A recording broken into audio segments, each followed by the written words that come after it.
Bonjour, je m'appelle Joël-Étienne Mire, je suis un enseignant de physique au Cégep de Jonquière et je suis aussi coordonnateur du programme de sciences informatiques et mathématiques. Le programme de sciences informatiques et mathématiques, c'est un programme qui est exclusif au Cégep de Jonquière. C'est un programme qui est préuniversitaire multidisciplinaire. Quand on dit préuniversitaire, d'abord, c'est un programme qui cherche à vous amener le plus rapidement possible à l'université. Donc ça, c'est dans un délai de 2 ans. Et multidisciplinaire, ce que ça veut dire, c'est que ça touche à plusieurs disciplines. Ça sert à vous donner les bases nécessaires à aller à l'université dans plusieurs domaines. Ça en fait un préalable qui est quasi universel pour l'université. Donc un préalable quasi universel, ce que ça veut dire, c'est que ça va vous permettre de rentrer dans à peu près tous les programmes universitaires. Ça vise les étudiants qui aiment résoudre des problèmes et vu que le programme est assez récent, ça va venir avec des cohortes qui sont plus petites, avec un sentiment d'appartenance qui va être plus grand et un enseignement qui va être personnalisé. Les conditions d'admission au programme de sciences informatiques et mathématiques, c'est les mêmes que ceux de sciences de la nature. Donc, ça nécessite les mathématiques fortes de secondaire 5. Donc, ça, c'est les technosciences ou sciences naturelles. C'est la chimie et la physique de secondaire 5 aussi. Avant, c'était les 534. Puis, il n'y a pas de moyenne minimale pour être admis. Le but du programme, c'est l'informatique intégrée à la recherche scientifique. De nos jours, il ne se fait plus de recherche scientifique comme avant. Avant, pour faire de la recherche, on avait seulement besoin d'une calculatrice, d'un crayon. Maintenant, pour faire toute recherche scientifique, ça prend un ordinateur. L'ordinateur, c'est rendu un incontournable. Donc, le programme de sciences informatiques et mathématiques, il vise justement ça. Vous permettre d'utiliser l'ordinateur au maximum de ses capacités pour faire de la science. Donc, c'est une formation qui va être équilibrée en sciences. Donc, ça va comprendre la physique et la chimie, mais ça va aussi comprendre des mathématiques et de l'informatique. Contrairement au programme de sciences de la nature, c'est un programme qui n'a pas de biologie. Finalement, la finalité du programme, ça va être de vous permettre de créer, de développer des programmes informatiques et des applications pour résoudre des problèmes de toutes sortes. Les composantes du programme. Donc, on avait dit que c'est une formation qui était équilibrée. C'est 4 cours d'informatique, 4 cours de sciences et 4 cours de mathématiques. Ça, c'est pour la formation spécifique. Ensuite de ça, il y a la formation générale et complémentaire qui est commune avec les autres programmes du Cégep. La grille de cours.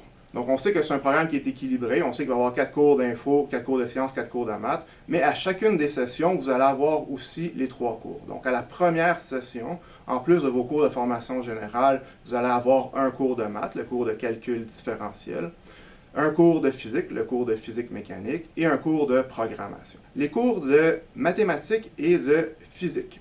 C'est des cours qui vont être communs aussi avec sciences de la nature. Donc, c'est exactement les mêmes cours. Vous allez parfois être mélangés, mais souvent, vous allez avoir vos propres cohortes. Vous allez avoir les mêmes exigences que ceux du programme de sciences de la nature.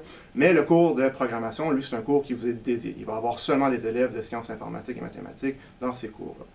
Session 2, c'est un petit peu le même principe. Donc, vous avez les cours de formation générale, vous avez un deuxième cours de mathématiques, un deuxième cours de physique et un deuxième cours d'informatique, développement par objet.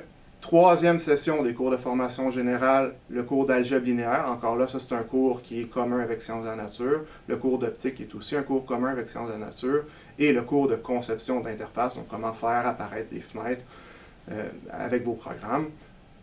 La dernière session, vous allez avoir le cours de mathématiques discrètes. Lui, c'est un cours qui est particulier à sciences informatiques et mathématiques. Donc, ce n'est pas un cours qui va être commun avec les autres élèves. C'est un cours qui va vous être propre. C'est un cours, dans le fond, où vous allez apprendre des mathématiques qui sont propres aux ordinateurs. Donc, les ordinateurs ne fonctionnent pas exactement de la même façon. Quand on fait 1 plus 1, nous, on a tendance à dire que c'est 2, mais l'ordinateur, il va dire c'est 1, 0. Donc, ça, il y a des mathématiques qui sont propres à ce domaine-là. Puis, c'est dans ce cours-là que vous allez les voir. Vous allez également avoir un cours de chimie générale, puis un projet de fin d'études en informatique. Pour vous montrer un petit peu la charge de travail que ça comporte, c'est la même charge de travail que tous les programmes préuniversitaires du Cégep. Donc, c'est en moyenne 26 heures de cours par session, puis 18 heures de travail hors classe.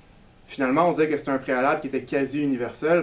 Le but du programme de sciences informatiques et mathématiques, c'est justement de vous amener, de vous donner tous les outils nécessaires à rentrer dans les programmes de sciences appliquées, de sciences pures, d'informatique et de mathématiques.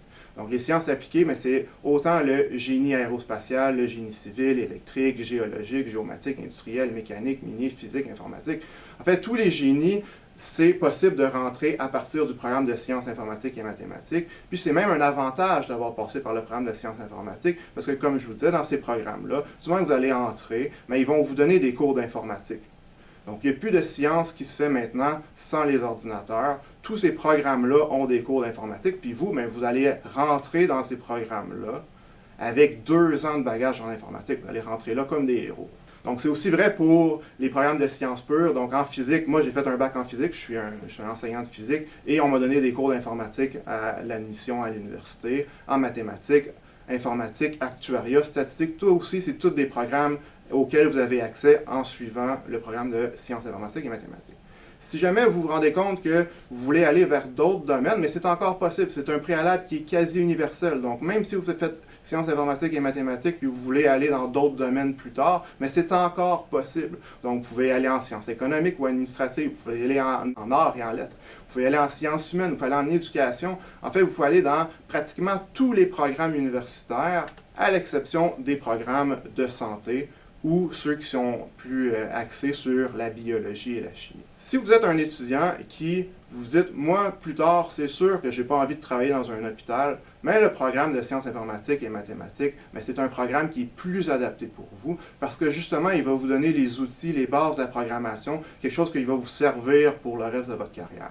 Par contre, si vous avez un doute, si vous dites, moi, la santé, ça m'intéresse peut-être, je vous suggère de faire un autre programme. Sciences de la nature, c'est un programme qui est plus adapté pour ceux qui veulent s'en aller en santé. Ça va vous permettre d'y aller directement. Si jamais vous faites sciences informatiques et mathématiques, puis vous souhaitez toujours aller en santé à la fin, c'est encore possible de le faire, mais ça se peut que les universités vous demandent des préalables additionnels. Donc, ça se peut que vous ayez un petit peu de cours à reprendre par la suite. Donc, c'est ce qui conclut ma présentation. Si vous avez toutes questions, ça me va faire plaisir de vous répondre. Ensuite, si vous voulez faire une demande d'admission, le plus tard, c'est le 1er mars 2021. Je vous remercie beaucoup.